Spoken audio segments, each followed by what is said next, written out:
আসসালামু আলাইকুম বন্ধুরা, কেমন আছেন সবাই? মুসলিমানের সম্পূর্ণ নতুন একটি ভিডিও নিয়ে হাজির হয়েছে আমি আইনুল। আজকের এই ভিডিও থেকে আপনি জানতে পারবেন আবু হুরায়রা এবং তার মুশরিক মায়ের করুণ কাহিনী, যা আপনাকে কাঁদতে বাধ্য করবে। এছাড়াও আরো কিছু সুন্দর শিক্ষণীয় ঘটনা এই ভিডিও থেকে জানা যাবে, তবে ভিডিওটি শেষ পর্যন্ত দেখার অনুরোধ থাকলো। একদিন হযরত আবু হুরায়রা রাদিয়াল্লাহু আনহু রাসূলুল্লাহ সাল্লাল্লাহু আলাইহি সাল্লামের দরবারে এসে কাঁদাকাটি করছে। আল্লাহর প্রিয় নবী জিজ্ঞাসা করলেন, হে আবু হুরায়রা, তুমি কেন কাঁদছো? আবু হুরায়রা বললেন, আমার মা আমাকে প্রহার করেছেন। রাসূলুল্লাহ সাল্লাল্লাহু আলাইহি সাল্লাম বললেন, কেন, তুমি কি কোনো বেয়াদবি করেছো? আবু হুরায়রা বললেন, না হুজুর, আমি কোনো বেয়াদবি করি নাই। আপনার দরবার হতে বাড়ি যেতে আমার রাত হয়েছিল, এই জন্য আমার মা আমাকে দেরির কারণ জিজ্ঞাসা করায় আমি আপনার কথা বললাম, আর আপনার কথা শুনে মা রেগে আমাকে প্রহার করলেন আর বললেন, হয়তো আমার বাড়ি ছাড়বি, আর না হয় মুহাম্মদ সাল্লাল্লাহু আলাইহি সাল্লামের দরবার ছাড়বি। আমি বললাম, ও আমার মা, তুমি বয়স্ক মানুষ, তোমার গায়ে যত শক্তি আছে তত শক্তি দিয়ে আমায় মারতে পারো, আমায় প্রহার করতে পারো। প্রহার করতে করতে আমাকে বাড়ি থেকে বের করে দাও, তবুও আমি আমার রাসূল সাল্লাল্লাহু আলাইহি সাল্লামকে ছাড়তে পারবো না। তখন রাসূল সাল্লাল্লাহু আলাইহি সাল্লাম বললেন, তোমার মা তোমাকে বের করে দিয়েছেন, আর এজন্য আমার কাছে নালিশ করতে এসেছো? আমার তো এখানে কিছুই করার নাই।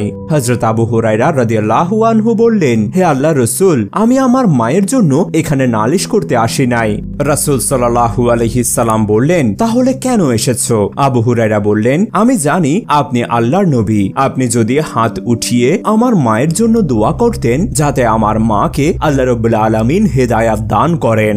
আর তখনই রাসূলুল্লাহ সাল্লাল্লাহু আলাইহি সাল্লাম আল্লাহ রাব্বুল আলামিনের দরবারে হাত তুলে দোয়া করলেন, হে আল্লাহ, আমি দোয়া করি আপনি আবু হুরায়রার আম্মাকে হেদায়াত দান করুন। রাসূল সাল্লাল্লাহু আলাইহি সাল্লাম দোয়া করলেন এবং আবু হুরায়রা বাড়ির উদ্দেশ্যে দৌড়ে গেল। পেছন থেকে কয়েকজন লোক আবু হুরায়রার জামা টেনে ধরলো এবং বলল, হে আবু হুরায়রা, তুমি দৌড়াচ্ছ কেন? তখন আবু হুরায়রা বললেন, ও হে সাহাবীগণ, তোমরা আমার জামা ছেড়ে দাও, আমাকে দৌড়াতে দাও। আমি দৌড়িয়ে বাড়িতে গিয়ে দেখতে চাই আমি আগে পৌঁছেছি নাকি আমার নবীজির দোয়া আগে পৌঁছেছে। হযরত আবু হুরায়রা দরজা ধাক্কা দিলেন। ভেতর থেকে তার মা যখন দরজা খুললেন তখন আবু হুরায়রা দেখলেন তার মায়ের সাদা চুল বেয়ে পানি পড়ছে। তখন মা আমাকে বললেন, হে আবু হুরায়রা, তোমাকে প্রহার করার পর আমি বড়ই অনুতপ্ত হয়েছি, অনুশোচিত হয়েছি। মনে মনে ভাবলাম আমার ছেলে কোনো খারাপ জায়গায় যায় নাই, তবে কেন তাকে মারলাম? আমি বরং লজ্জায় পড়েছি তোমাকে প্রহার করে। হে আবু হুরায়রা, আমি গোসল করেছি, আমাকে তাড়াতাড়ি রাসূল সাল্লাল্লাহু আলাইহি সাল্লামের দরবারে নিয়ে চলো। আর তখনই সাথে সাথেই আবু হুরায়রা তার মাকে রাসূল সাল্লাল্লাহু আলাইহি সাল্লামের দরবারে উপস্থিত করলেন, আর তার মা সেখানেই কালেমা পাঠ করে মুসলমান হয়ে গেলেন। পিতামাতা জান্নাতের মাঝে একটি দরজা, যদি চাও তবে দরজাটি নষ্ট করে ফেলতে পারো, নতুবা তা রক্ষা করতে পারো। তিরমিজি শরীফ থেকে এই ঘটনাটি সংগ্রহীত হয়েছে। এবার আসছি আরেকটি শিক্ষণীয় ঘটনায়। প্রায় 1300 বছর আগের কথা। একজন বিখ্যাত আলেম ব্যবসার উদ্দেশ্যে সফরে বের হলেন। পথিমধ্যে ক্লান্ত হয়ে বিশ্রাম নেওয়ার জন্য একটি বিরান ঘরে আশ্রয় নিয়েছেন। ঘরের মাঝে দেখতে পেলেন একটি অন্ধ পাখি, উপরন্তু পাখিটার হাত পা অচল। তিনি তাজ্জব হয়ে ভাবলেন, এই জনমানবহীন এলাকায় অন্ধ অচল পাখিটা বেঁচে আছে কিভাবে? সে তো চোখে দেখে না, নড়াচড়াও করতে পারে না, সে শিকার কিভাবে ধরবে? একটু পরে সেখানে একটি পাখি উড়ে আসে। পাখির সঙ্গে কিছু খাবার ছিল। নতুন পাখিটা দিনে কয়েকবার এসে অন্ধ পাখিটাকে খাবার দিয়ে যায়। এই ধরনের এলাহি আয়োজন দেখে তিনি ভাবলেন, যিনি এই নির্জন বাসে অন্ধ পাখিটাকে এভাবে খাদ্য ব্যবস্থা করে দিতে সক্ষম, তিনি তো আমার জীবিকারও ব্যবস্থা করে দিতে সক্ষম। এই কথা ভেবে হযরত ঘর থেকে বের হলেন এবং নিজের ঘরে ফিরে এলেন। ফিরে আসার পর বন্ধু হযরত ইব্রাহিম ইবনে আদহাম রাদিয়াল্লাহু আনহুকে এই ঘটনাটি শোনালেন। ইব্রাহিম কি জবাব দিলেন আপনি কি জানেন? তিনি জবাব দিলেন, শাকিক, বড়ই আশ্চর্য হলাম আপনার কথা শুনে। আপনি কিভাবে নিজেকে একটি অন্ধ পাখির মতো ভেবে সন্তুষ্ট হতে পারলেন? তাছাড়া যেই পাখিটা বেঁচে আছে অন্যের সাহায্যের উপর ভরসা করে, আপনি কেন নিজেকে এমন একটি পাখি মনে করতে পারছেন না যে নিজের এবং অন্য আরেকটি পাখির জন্য উপার্জন করে ফিরেছে? আপনার কি জানা নেই, দাতার হাত গ্রহীতার হাতের চেয়ে উত্তম? এটি একটি আরবি প্রবাদ বাক্য। এই কথা শোনার পর শাকিক উঠে গিয়ে ইব্রাহিমের হাত চুমু খেলো এবং বলল, হে আবু ইসহাক, আপনি আমার শিক্ষক। অতঃপর তিনি পুনরায় ব্যবসায় ফিরে গেলেন। এই ঘটনা থেকে শিক্ষা হলো নিজেকে কর্মক্ষম হিসেবে তৈরি করা এবং অন্যদের সহযোগিতার জন্য নিজেকে শারীরিক ও মানসিকভাবে তৈরি করে নেওয়া। অন্যের উপর ভরসা করে থাকাটা কখনোই সুখকর বা বরকতময় নয়। আল্লাহ রাব্বুল আলামিন আমাদের সঠিক বোঝার তৌফিক দিন। এবার আসছি আরেকটি শিক্ষণীয় ঘটনায়। একদিন এক বুজুর্গ বর্ণনা করেন, ব্যবসার পথে আমি একজন যুবকের সাক্ষাৎ পেলাম যারা আখরোট এবং বাদাম নিয়ে খেলা করছিল। সামান্য দূরে এক যুবককে দেখতে পাই, সে তাদের খেলা দেখছে এবং কাঁদছে। আমি ভাবলাম এই ছেলেটি হয়তো দেখছে অন্য ছেলেদের কাছে আখরোট ও বাদাম রয়েছে, তাই সে কাঁদছে। আমি তাকে বললাম, হে ছেলে, কাঁদছো কেন? আমি তোমাকে বাদাম ও আখরোট কিনে দেব, তুমি তা খেতে পারবে। আমার কথা শুনে ছেলেটি মাথা তুলে আমার দিকে তাকালো এবং বলল, হে নির্বোধ, আমি খেলাধুলার জন্য সৃষ্টি হই নাই। আমি বললাম, হে সাহেবজাদা, তাহলে কি জন্য তুমি সৃষ্টি হয়েছ? সে বলল, আল্লাহর ইবাদতের জন্য। আমি বললাম, এটা তুমি কোথা থেকে জানতে পেরেছো? আল্লাহ তোমার জীবনে বরকত দান করুন।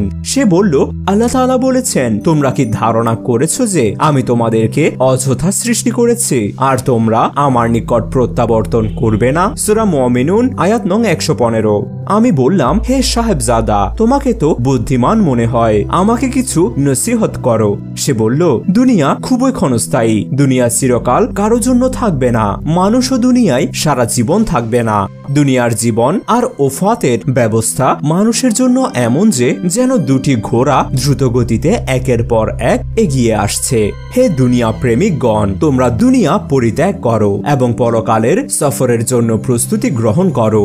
হযরত বললেন, এই কথা বলে সেই যুবক আসমানের দিকে তাকাতে লাগলো এবং হাতে কি যেন ইশারা করে কাঁদতে লাগলো। তার দুই গাল বেয়ে মুক্তার মতো অশ্রু গড়িয়ে পড়তে লাগলো এবং সে একটি ব্যথা ভরা কবিতা পাঠ করতে লাগলো। অতঃপর কবিতা পাঠ করা শেষ করে সে অচৈতন্য হয়ে যায়। আমি তার মাথা আমার কোলে উঠিয়ে নিলাম এবং আমার জামার আস্তিন দিয়ে তার চেহারার ধুলোগুলো পরিষ্কার করে দিলাম। কিছুক্ষণ পর তার হুঁশ ফিরে এলো। আমি বললাম, সাহেবজাদা, তোমার কি হয়েছে? তুমি তো এখনো নিষ্পাপ, কোনো গুনাহি তোমার নামে লেখা হয় নাই। সে বলল, হযরত, আমাকে ছেড়ে দাও। আমি আমার মাকে দেখেছি, তিনি যতক্ষণ পর্যন্ত বড় বড় লাকড়ির সঙ্গে ছোট ছোট খড় না দিতেন ততক্ষণ পর্যন্ত অনলাইত শিখার উত্তাপ বেরুতো না। আমি ভয় করি দোজখের ছোট ছোট ইন্ধন যেন আমাকে না করা হয়। হযরত বললেন, সাহেবজাদা, তুমি বড় বুদ্ধিমান এবং হুঁশিয়ার, আমাকে আরো কিছু নসিহত করো। সে বলল, আফসোস, আমি গাফেলতের মধ্যে রয়েছি, অথচ ওফাত আমার পিছু ধাওয়া করছে। আজ না হোক কাল অবশ্যই ওফাত বরণ করতে হবে। দুনিয়াতে নিজের শরীরকে উন্নত মানের পোশাক পরিচ্ছদ ইত্যাদি দ্বারা সজ্জিত করে কি লাভ? ওফাতের পর তো সবকিছু মাটি হয়ে যাবে। অন্তিম গৃহে মাটির চাদর এবং মাটির বিছানা থাকবে। ওফাতের সঙ্গে সঙ্গেই সৌন্দর্য নিশ্চিহ্ন হয়ে যাবে, সবকিছুই নিশ্চিহ্ন হয়ে যাবে। জীবনের কতটা কাল অতিবাহিত হয়ে গেল, কিন্তু তারপরেও কোনো কিছুই অর্জিত হলো না। জীবনের দীর্ঘ সফরের কোনো পাথেওই আমার নেই। আমি আমার হাকিম এবং মালিকের সামনে গুনাহের বোঝা নিয়ে কিভাবে দাঁড়াবো? দুনিয়াতে হাজার পর্দার মাঝ দিয়ে তার নাফরমানি করেছি, কিন্তু কিয়ামতের দিন সেসব গুনাহ আলেমুল গাইবের সামনে উন্মোচিত হয়ে পড়বে। তিনি ইচ্ছা করলেই সাজা দিতে পারেন। আল্লাহ রাব্বুল আলামিন খুবই দয়ালু। হযরত বললেন, ওই ছেলে যখন তার কথা শেষ করে চুপ হয়ে গেল তখন আমি নিজের হুঁশ হারিয়ে ফেললাম। তখন সেই ছেলেটি চলে যায়। পরে আমার হুঁশ ফিরে এলে আমি তাকে তালাশ করতে থাকি এবং কোথাও খুঁজে পাইনি। খেলতে থাকা ছেলেদের জিজ্ঞাসা করলে তারা বলল, তুমি তাকে চেনো না? সে হলো হযরত হুসাইন ইবনে আলী ইবনে আবু তালিব রাদিয়াল্লাহু আনহুর বংশধর।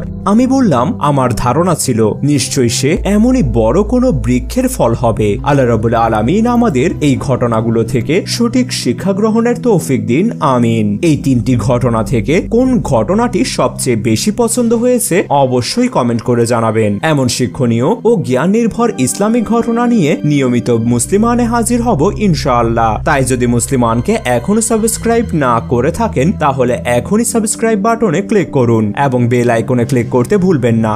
ভিডিওটি যদি ভালো লেগে থাকে তাহলে বেশি বেশি লাইক এবং কমেন্ট করুন, যাতে ভিডিওটি ট্রেন্ডিং হয়ে লক্ষ লক্ষ মুসলমানের কাছে পৌঁছে যায়, এবং আপনার বন্ধুদের সাথে শেয়ার করবেন যাতে তারাও নিজেদেরকে সঠিক পথে পরিচালিত করার একটি দিক নির্দেশনা পায়। আপনাদের কাছে এই পাওনাটি আমাদের পরবর্তী কাজের উৎসাহ যোগাবে, এবং আমাদের অন্যান্য ভিডিওগুলো না দেখে থাকলে দেখে নিতে পারেন এখনই।